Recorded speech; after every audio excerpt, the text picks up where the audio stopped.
欢迎来到恩典频道。上礼拜做的日式起司蛋糕，这礼拜要教你们做一个比较健康的优格版的起司蛋糕，可以看到它蓬松又有弹性。我们就来准备食材吧。首先，我这里有3颗蛋黄，倒入30克的油，200克的酸奶，一些香草精，把食材搅拌均匀，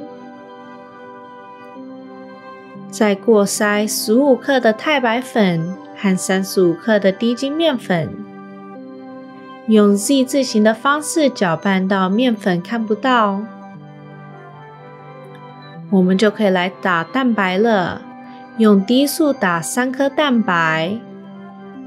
打到有泡沫的时候，加入1/8茶匙的塔塔粉，再来慢慢变成高速打，分3批加入30克的糖。喜欢吃甜一点的人可以多加一些糖，打到干性发泡，再用低速进去打几下，接着分3批把蛋白加入面糊，